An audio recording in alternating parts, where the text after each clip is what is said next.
Welcome to your Key to Orlando Real Estate podcast. My name is Christina Rordam, and I am so happy to be here today with Christopher Nutt and Rose Kemp, and we are talking about all things real estate, the state of the market, summer 2022, what buyers and sellers can do to create, the best possible situations for themselves, why they want to work with a realtor, what they should expect coming up in this year and beyond. So you're going to want to tune into this one.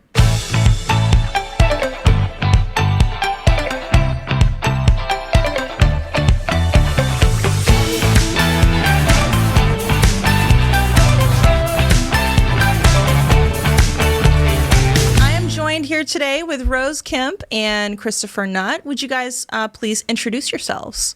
Sure, absolutely. I'm Christopher Nutt. I'm actually the broker-owner of Realty Executives Gallery Properties.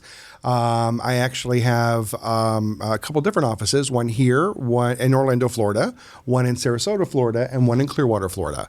Been in the business for... Oh, this is depressing. 28 years. That's amazing. 28 years. Oh my gosh. You were born right? and then you just jumped into the real estate field. There you go. Were like, you popped out of the womb. You're like, I'm going for it. I'm selling some houses. When I was in college, as a matter of Yes. fact, and I loved it. So, That's awesome. But no, here today, love being here, and can't wait to be part of the podcast. Thank you for joining us, Rose, the one and only. So I just have to say, I know Christopher for many, many years, just throughout the profession, running into each other and doing business with each other. So it's a privilege to be sitting here with you. I am Rose Kemp, and I have been a realtor and a member of ORRA for 22 years.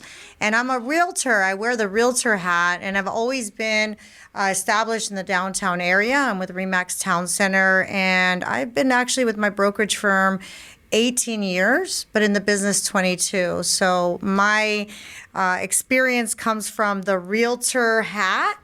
And I love that Christopher comes from the broker hat level. So knowledge, experience across, all levels of the game, speaking of which, real estate is like the hottest topic right now. We're filming this in summer of 2022. So how is the market different from last year? Ooh, where do you start with that one? I would say it's changed here quite a bit, right? Yeah. Especially within the last 30 days. Within the last 2 weeks, it's changed, right? Mm-hmm. Prime example, interest rates. Interest rates have risen. They were in the threes in January of this year, and as of a week and a half ago, they're now at 6.1%, right? So, just that. Still great interest rates, though. That it is. Historically low. Yes. Absolutely. In 22 years, my average was 8%. So right. Still See, good. going back in the day, we remember what it used to be like when it was a lot higher, when it was like 7, 8, and 9 and stuff like that. Agreed. Right. But still really, really good. But again, there's that big change there, and still a really good, strong, seller's market. But definitely looking forward to kind of sharing, some of the things we're seeing out there in the marketplace. Rose, what do you think? What's the biggest change from last year to this year? Well, I see the light at the end of the tunnel because I know that COVID had a huge impact in this market, something that none of us expected. But it is what it is. That's real estate. Yeah. Real estate is always evolving, always changing. And the factors are so broad, right? So as a realtor, and I'm sure as a broker as well, when you're helping your agents, there's always going to be different challenges and different factors. But to me, the one thing that stays consistent in Orlando is there is always people moving in and out of Orlando. This is one of the best places to live. For sure. I'm definitely happy to see a bit of a stabilization, and we can see that when we look at the numbers and we look at the fact that we have more sales at this time of the year than we did last year. We have more homes on the market at this time of the year than we did at this time of the year last year. And even though those increases may be small, I'm seeing stabilization, and I'm excited to see that because I need it to happen. Right. There's a few more houses. More opportunities. It's been so insane. Still a seller's market, but also more opportunity for that seller to do that upgrade or that downsize because a lot of sellers were a little bit afraid of doing that. So that alone there being in the summertime right now, I think is going to really help those purchasers, especially our relocations. Right. Yeah, and I think that's a really good point. I know that's something that I encounter a lot as a question. People say, what is the busiest season? And, being that we don't have snow, it's kind of a year-round market. But I would say, do you feel like the summer and springtime, that's when you see the most people relocating to the area? Or what are your thoughts on that, Chris? No, absolutely. I would say, with our seasonality here in Central Florida, it's, it really evolves essentially around the school year. We are that tourist destination, but we are also very, I would say, family based. Just a lot of schools, families with children, and everyone likes to move during that summertime, right? Which is so, which actually what makes our market so well. I mean, and actually, it's always so vibrant.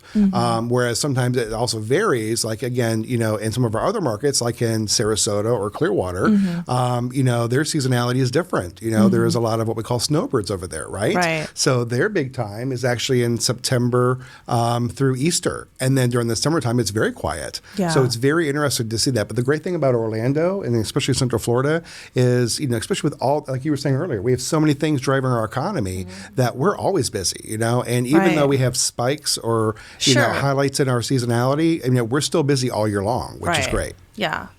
And I think we're busier than ever because there's a new factor that no one can control, and I don't think will ever go away, which is the realization that we did have COVID. Yeah. We did go through it, and there's so many people that their lives changed. They can work from home. Yes. They realize the value in maybe good weather and not being stuck inside. They're afraid that it could happen again. They could be locked down again. So what I think I've seen is a whole new reason, even though we had a lot of reasons why everybody moves here, right? We've always had good weather. We always have the snowbirds. We have the retirees because we don't have state tax. Right. And then we just have the fact that this is paradise, right? Compared to most of the planet, I want to say, because people come here from all over the world. But now, to me, the one factor that I think has been added is the fact that now there's the post-COVID political ramifications. I'm from California. Diehard Californians, they would never move here. I've been here 25 years. I have never seen so many people from California just flocking over here in the last 2 years because they want the hot weather and they realize there's so much you can do outdoors and they can work from home. Yeah. So that we have a whole new factor, I think, that's really impacting our market. Not even the West Coast, but also even up north, right? So everywhere. The New England states, Wisconsin, Iowa, all of that. I mean, everyone's coming down here. So again, it goes back to we're that ideal destination. And now that everybody's able to work from home, it really has just opened up that whole new, the whole new arena. It's a whole new marketplace. It really is a whole new real estate market. It is. It is. So many new factors. Yeah. So speaking of new factors, what do you feel like you're seeing more requests? Because like you're saying, work from home. I have Microsoft folks that have relocated, customers of mine that moved and came back. And, so many people working from home. So now Zoom rooms are a thing that people are maybe looking for. What are the features that you're seeing requested more often this year versus in previous years? A lot of people are starting to really realize one of the beauties of living in Orlando, Florida, is you can create a real indoor-outdoor lifestyle. And I see people really looking for the extra room for the home office. Right. Yep.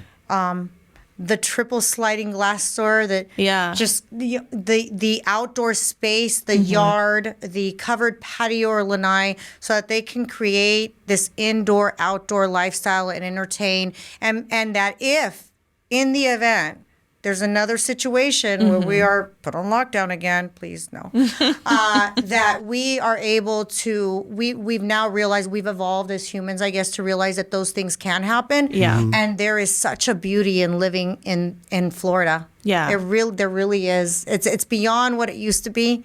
Because we have such great weather. Even with the humidity. I'm sorry, just do the Brazilian thing. You're fine. I love that. And I feel like, and you tell me if you agree, I feel like that's kind of the number one thing that people underutilize when they're selling their house is really maximizing that outdoor space. Put some brick pavers, make an outdoor kitchen. I feel like exactly like what you said, I'm seeing that too, where people are really wanting to have a space, where they can just relax, unwind, enjoy right in their own backyard. Do you see that a lot too? Where it's absolutely.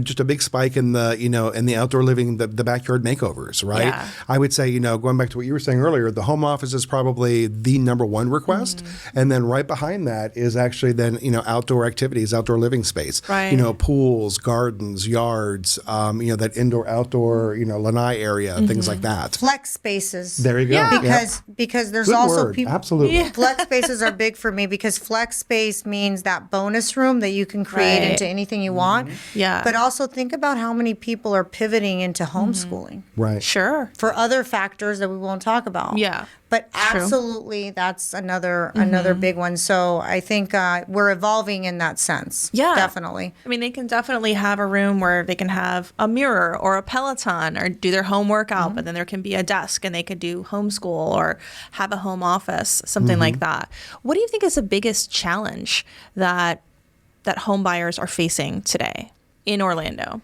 I'm going to have Christopher answer that first because when I speak towards that, I'm going to speak towards my own personal realtor experience where he's a broker and is dealing with different offices and different realtors that are coming to him with their challenges.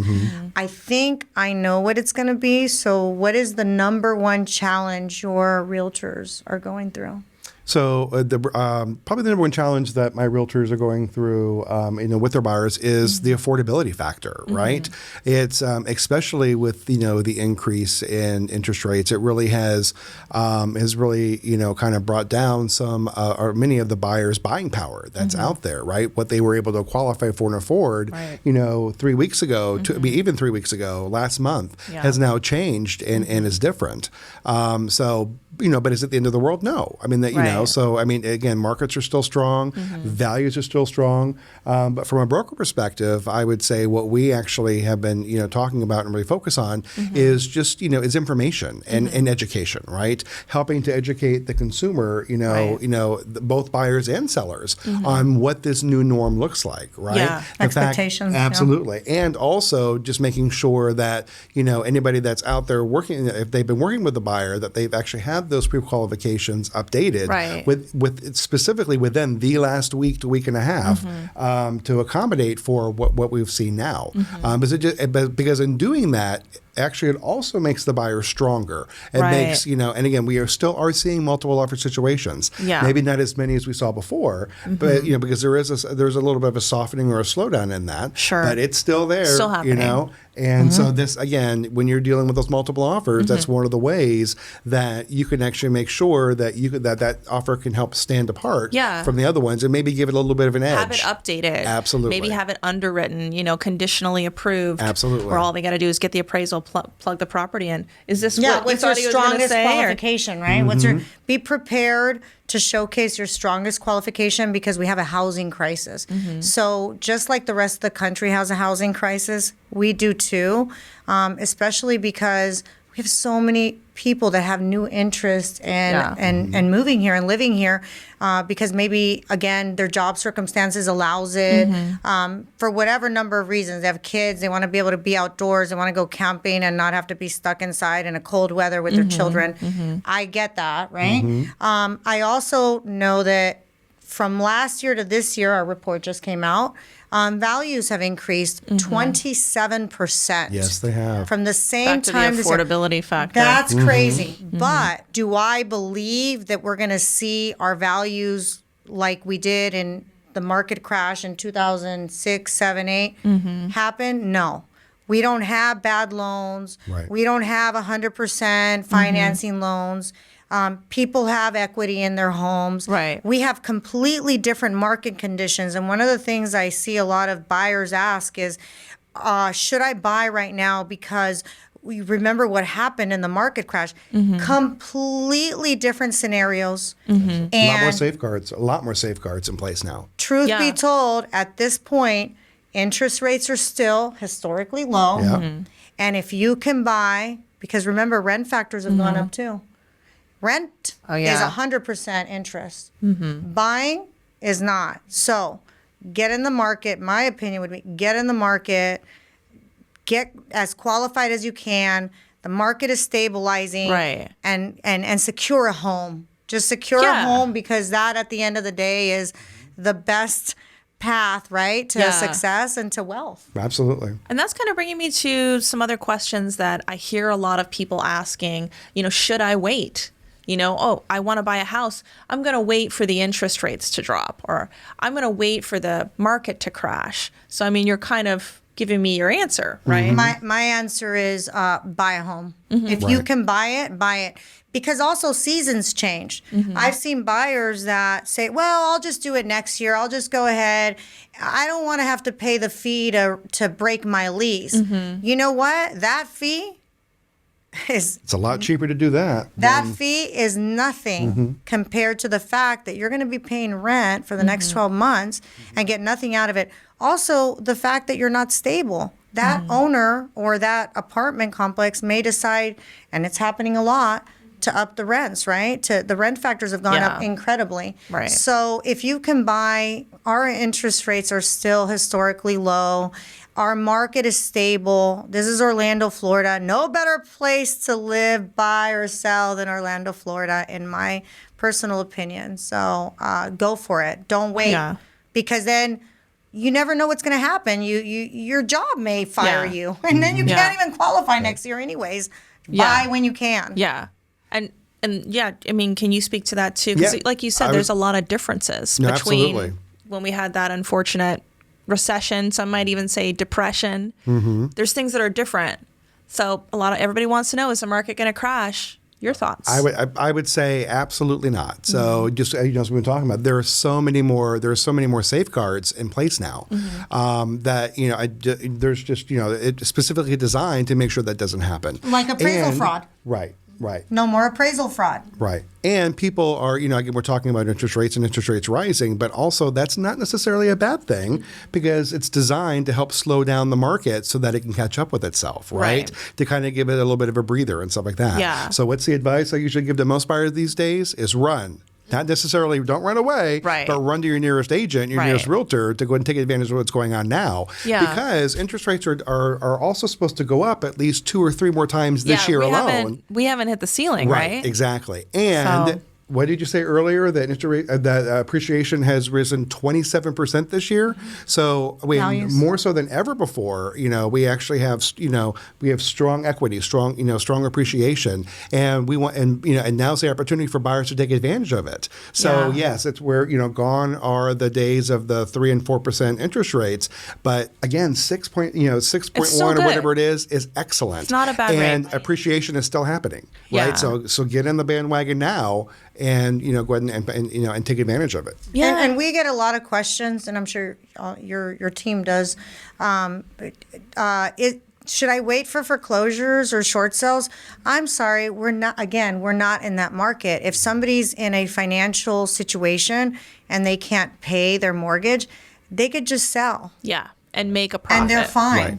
They're not going to go through that. So we're not seeing a bunch of short sales. We're not expecting to see people have more appreciation. That they have more equity in their homes now than before. Yeah, I remember, when I was doing short sales and foreclosures for I think we had at one point 24 months supply. A lot of bad loans. We had a lot, and there weren't as many safeguards for the loans. Federal way more regulations inventory. have been placed. Yeah. And that is why, even though we have had the factors that have been unexpected, that's why this market, in my opinion, continues to be as healthy as it is, in the sense that we have all these new regulations that came into place. So better regulations and way fewer houses. So even with the little inventory spike we've seen, like in this past couple of weeks, just the past couple of weeks, really, it's a far cry from 24 months. What are we at? Like a month, 2 months supply? No, actually less than that. We're actually at either 0.8 to 1 month supply, right?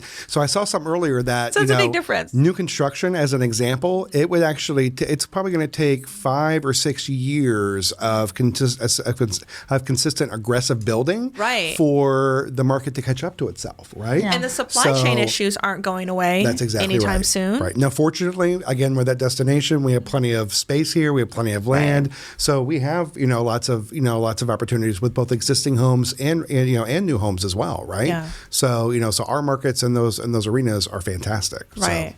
Yeah, and I always say, no matter what market you're in, at the end of the day, in real estate, patience is a virtue, right? So if you're a consumer and you've been making multiple offers and you haven't secured something, don't quit. Don't give up. Perseverance. And communicate with your realtor. Have a realtor, have representation. Because if you're out there on your own, oh my gosh, I don't even know, because I'm a seasoned agent of 22 years.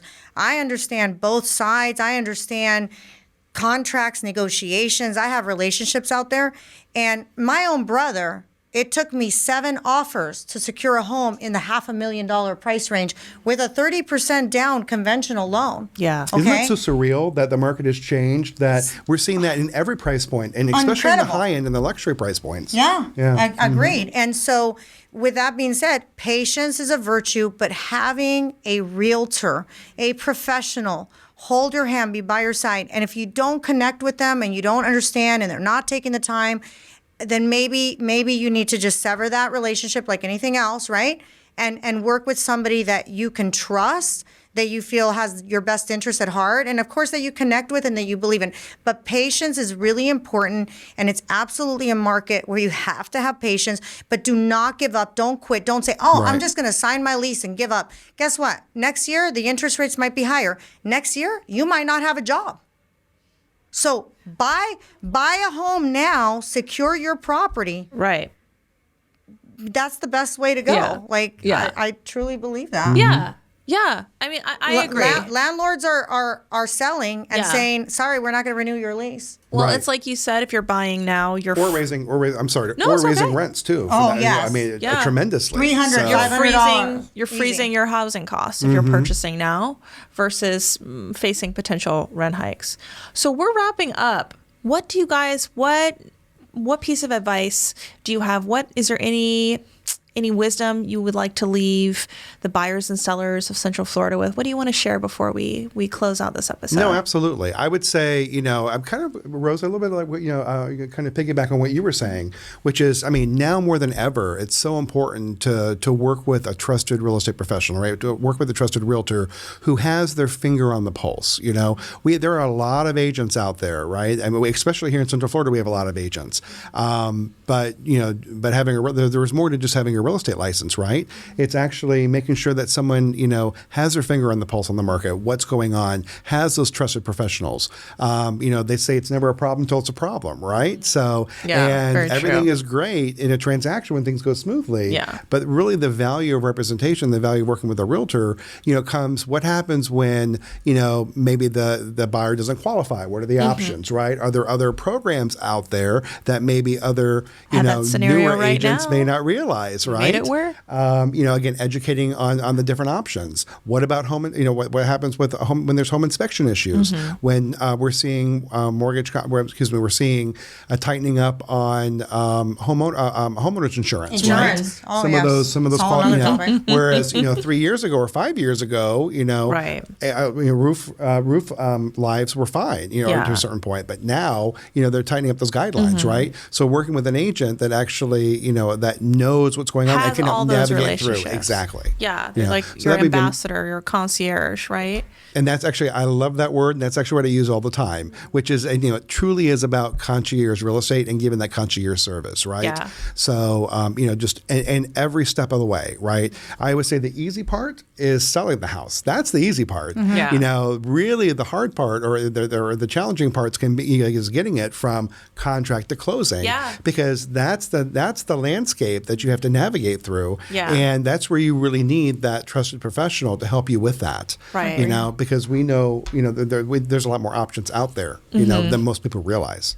A website doesn't know which house is the Cadby house. Even for a seller, I mean, you Right. could go online and get a valuation report all day long, but did that valuation report take into account that you have beautiful, brand new, high-end bamboo flooring, or that you just, you know, resurfaced the pool? They don't know that. Yeah. It can work both ways, right? So Right. I think that it's super important to have a human, Yeah, things that technology can't do. that's right. So my biggest piece of advice would be the following. Your key to Orlando real estate is subscribing to this podcast, I love because it. this podcast, Thanks for the plug. this podcast has been put together and initiated and produced by realtors of the Orlando Regional Realtor Association, by professionals. And so it's super important as a consumer, in my opinion, to also take responsibility for the decisions that you're making and ensure that you hire a professional. But at the same time, if you're in it to win it, then you got to do your own research. And listening to a podcast like this and subscribing to, just liking our pages and understanding our market reports that come out every single month, because every single month the market is changing. And every single month when that market changes and you haven't secured a home, you kind of need to know what's coming and what's happening so that you can continue to pivot and work upon. How many times do we not start working with a customer and they come to you and they say, I want this location, I want this, and I want that. And then as you start working with them, everything starts evolving and changing. Right. And Yeah. they started here, and now they got this much better circumstance based on the market. And for first-time home buyers, keep your eye on the prize. It's getting your foot through the door. Get her done, and then go from there. So that's my biggest piece of advice. In the words of the local great Larry the Cable Guy. Get her done. But he's not wrong. He's not wrong. He's not he is wrong. right. That was my first house. And I'm from LA. I learned that here. Whatever it is, get her done. Listen, yeah, get your foot in the door, get something. It doesn't have to be your forever house, but that can be your stepping stone. That can be your building block. Absolutely. I love it. Thank you so much, guys, for taking time to be with us. Amazing advice. And everybody, don't forget to like, subscribe, share with somebody that could get some value from it, and tune in to our next podcast. Sounds Awesome. good. This has been great. Thank you for having us. Thank you, Christopher. Thank you, Rose. Love working with you.